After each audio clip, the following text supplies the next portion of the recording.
Good morning. I'm sorry that Ian Ansell cannot be with you today, but he's asked me to record this message to update you on our work on transforming victim services. My name is Sarah Carlsen Browne and I work at the Office of the Police and Crime Commissioner in the Criminal Justice Commissioning and Partnerships team. On the 1st of April 2015, a new service will be fully operational for victim care in Devon and Cornwall. For some of you in the audience, you will already be well versed in this. You might even be part of the network of victim care support services. For others, it might be a new area. So I will spend some time just talking through the main milestones of how we've got to this point. The work actually started over a year ago when the funds for victim care, which was previously a national grant, was given to the police and crime commissioners in order to facilitate local commissioning. This was in response to the consultation in particular of getting it right for victims and witnesses, which recommended that local commissioning provided the best solutions for support for victims. There's been two main centrepieces of the work that we have undertaken. One is to drive victim care within the force. So, on the 1st of April 2015, a new victim care unit will be fully operational. It's staffed by newly appointed police staff with a whole range of different skill sets coming from both internally within the police force but also externally from the voluntary and community sector. It will have victim advocates who will deal with the more complex cases and act as a bridge to the support services. It will make sure that we respond to one of the main recommendations in the needs assessment that took place in 2013 and was published at the beginning of 2014. That actually what the majority of victims want is swift communication, is an understanding not just of the type of crime they've experienced, but their needs. One of the main recommendations from this as well was that people tended to find support from services who understood the type of crime they've experienced or mirrored the type of person they were.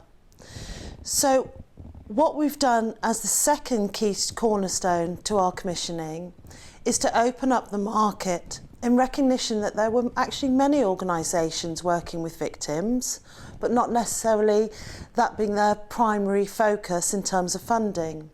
So for example, if you're a learning disability organisation, you were often working with people with learning disabilities that unfortunately had been the victim of crime, and particularly some really odious types of crime. So what we have tried to do as the second part is create a network of support services, which you will see here are all accredited. They've been through a rigorous blue light application process, checking that they meet due diligence and our standard requirements, because like everyone, we are ultimately really concerned about the quality and care that victims are given. We to date have around 63 organisations crossing all the victim care pathways that will provide a real choice for victims for the first time about who they want to engage with.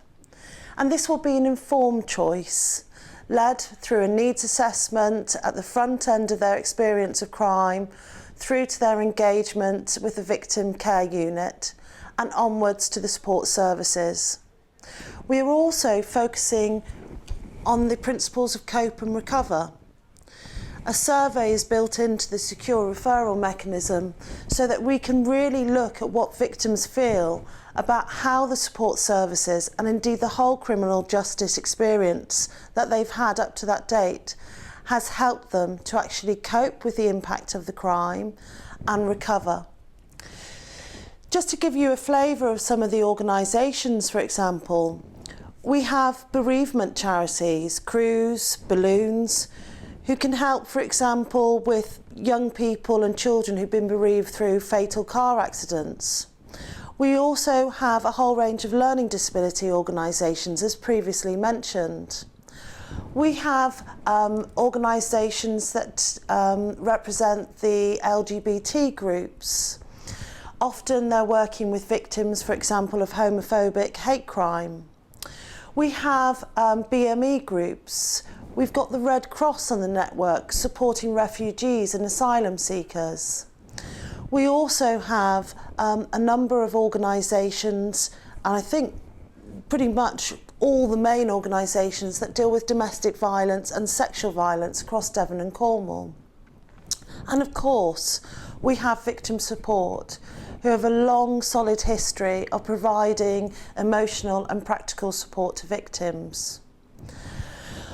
What I hope from this network is that it becomes a real partnership between the work of the police, but also the VCS organisations. So people aren't feeling that they're pushed from one agency and support services for victims as something over there. Hopefully it will bring communication together, it will make the journey for victims better, it will make communication for victims stronger, and it will make partnership working across both the statutory and the third sector, hopefully something which will be enlivened and enriched by this work for victim services. And finally, what I would like to say is, on the 30th of March, the website for victim care, which shows you the whole of the victim care network in all its glory, plus also has brought in all the main national organisations that support victims, as well as other local organisations who aren't forming part of our accredited referral pathway, but are obviously providing some care to people and victims in general. You can look at this website. It will be on www.victimcaredevonandcornwall.org.uk. I know it's been a time of real change, but I totally believe that responding to people, not victims but people, and all people have needs across all the pathways, is the right way to go. The more we can provide a high quality, dedicated network that is flexible enough to respond to all our individual needs, the better.